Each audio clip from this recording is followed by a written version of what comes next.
Good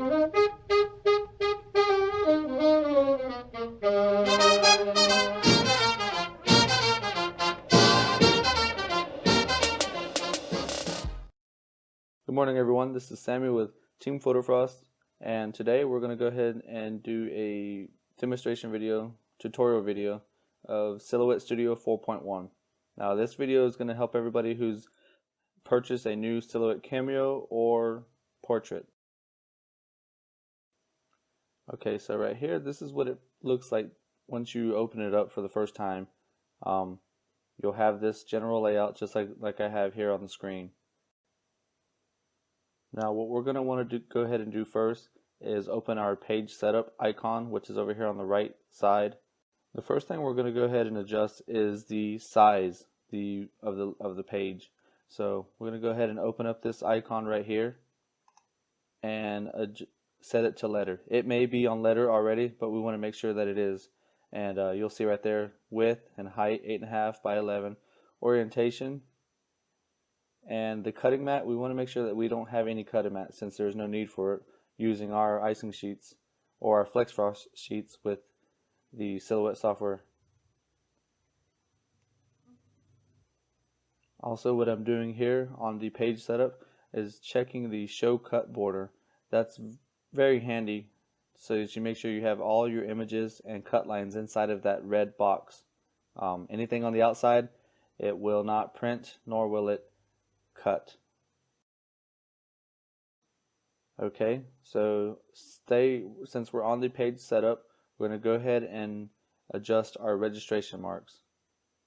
So as of right now, they're off, but we're going to go ahead and click on the drop down and you'll see where you have type 1 and type 2. We're going to use type 1 since you most likely have the newest Cameo or the newest Portrait. See how it turned on those lines? What I like to do here is go ahead and adjust the thickness. The length is at a good number. Thickness can come down a little bit just so it gives you that more precise registration.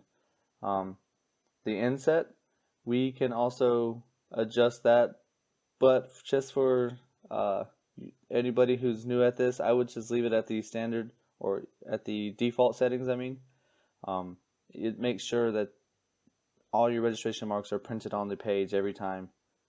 So we'll leave those right there. And then our next step is we're going to go ahead and see how to bring in an image.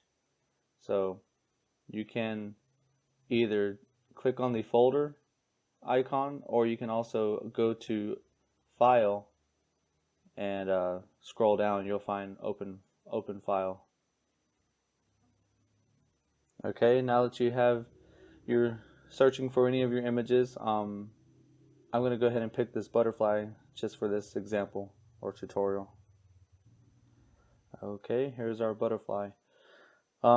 Usually, anytime you drag in an image, that loading, where it says loading butterfly, it will go away, but right now my computer is having a small issue, so I'm going to go ahead and clear this real quick.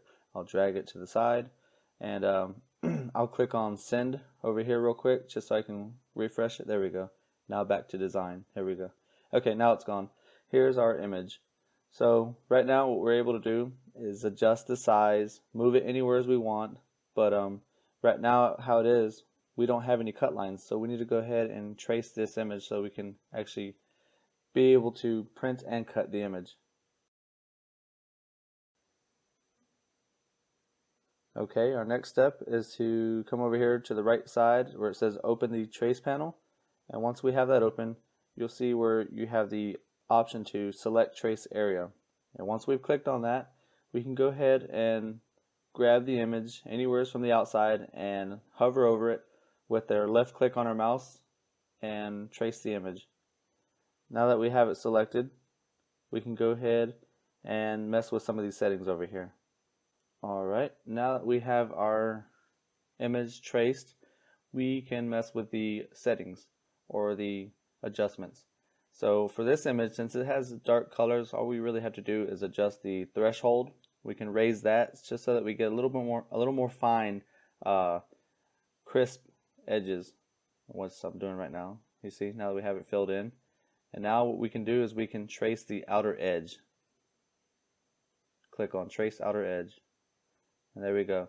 We'll pull the image away, and there's our cut lines. Of course, we'll click back to put them back together, and then we'll click on the outside of the image and the butterfly. The cut lines and the butterfly, and we'll group them together. I'll show you right now.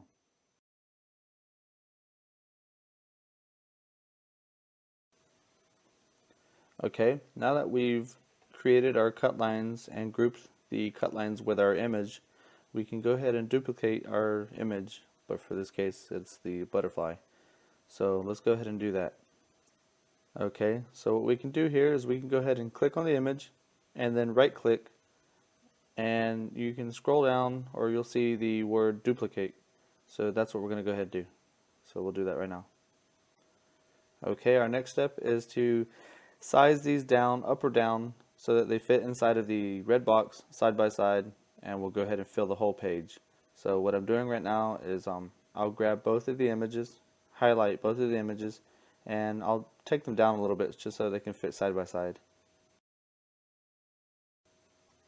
Okay, I got them small enough just so they fit, and they'll use up most of the page as well. So our next step is to open up the alignment window. So we'll do that. Okay, what we're going to go ahead and do here is highlight both of the butterflies, and we'll center them. So we'll do that first, and then we'll right click on the images, and you'll see where you can group. So go ahead and click on group, and then we'll go ahead and align these to the top of the page. Now we'll go ahead and bring the image down a little bit. You can do this real precisely with your arrow keys on your keyboard. I'll bring it down just a hair, just so that it's not in the crosshatch area. Okay, since we brought it down a little bit, it's out of that crosshatch area. We'll go ahead and open the replicate panel, and then we'll go ahead and click on a couple of these icons to duplicate them downward. Okay, we went ahead and clicked on the replicate twice, so it went ahead and made two more of the same image, and let's go ahead and see if we can fit one more. Okay, it's a little big, but it's okay. We can go ahead and click on this last row, and we'll just size it down a little bit and make it fit. We want to make sure that the images and the cut lines are inside of this big rectangular red line or box. Like I said before, if you don't have it inside of there, it will not print and cut. Okay, now since we have all of our images sorted, everything's placed inside of the red cut lines, or the red border. Now we're ready to go ahead and send this to our printer. So we'll click on the printer icon over here. Okay, here's our printer page. I have quite a few printers on here, so make sure the printer that you're using is the proper printer with your edible inks. So once you've selected that, you want to go over here and click on Preferences. That'll open up another page which we can do a couple of adjustments as well.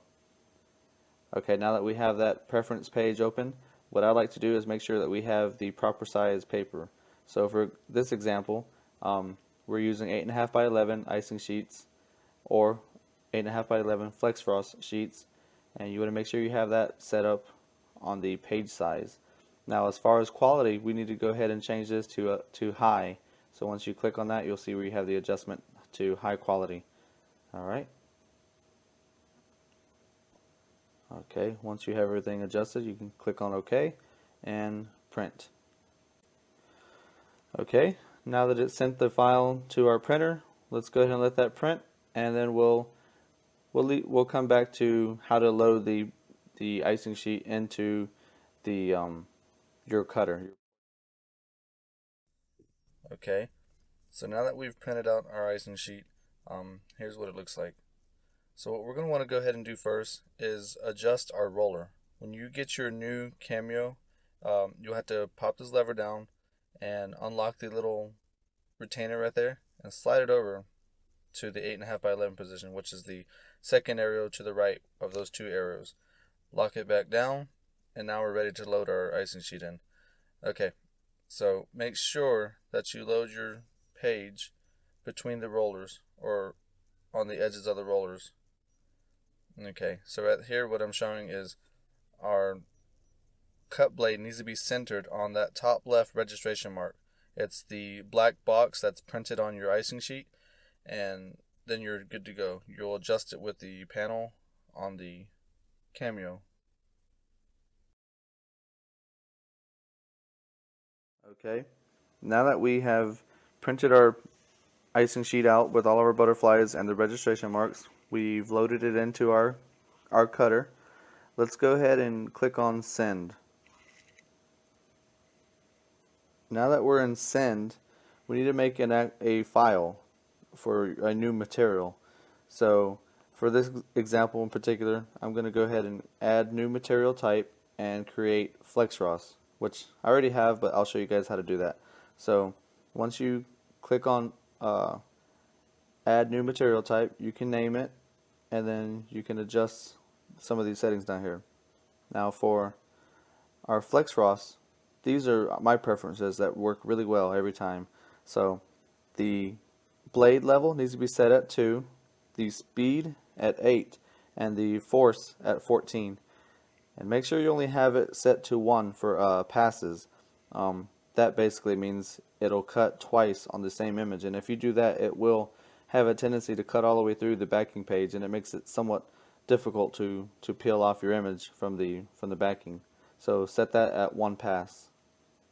Okay.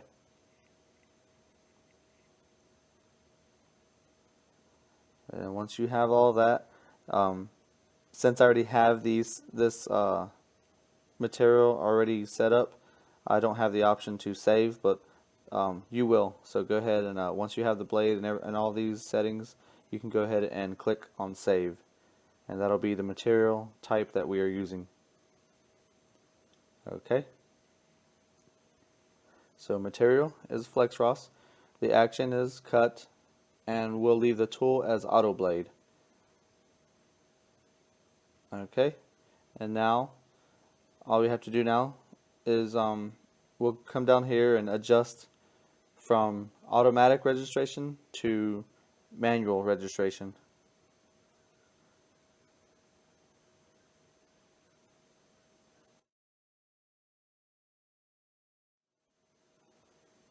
And since we already did our adjustments on the screen on the Cameo, all we have to do now is click on send, and then you'll see the word test turn into register, and we'll go ahead and click register, and that's it. It will start registering the marks that were printed on the icing sheet or the FlexFrost page, and it'll automatically start cutting out the images.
Okay, so the last thing we really have to cover is how to save your files. So we'll go ahead and click back on Design over here, and then we'll go to File, and you'll see once you have File open, you'll scroll down and see Save As. You can save it to the library that's inside of Silhouette Studio itself, or save to the hard drive, meaning your computer hard drive. I personally, I save to both, but you can just choose either or. But right here, we'll show you how to save to your hard drive. It'll save in anywhere you want, documents, pictures. But me personally, I like to save it in pictures since it is pretty much a picture layout. You can rename the image, or I'm sorry, the file, anything you want, and click OK, and there's your saved file. So there's no need in setting up this page every time you want to print out these images, whether it may be butterflies, personal pictures, whatever it may be, it'll be saved. Okay, that wraps up our tutorial on how to bring in an image, trace the image, group the cut line with the image together, and how to replicate, and just generally how to lay it out on the page to print and cut.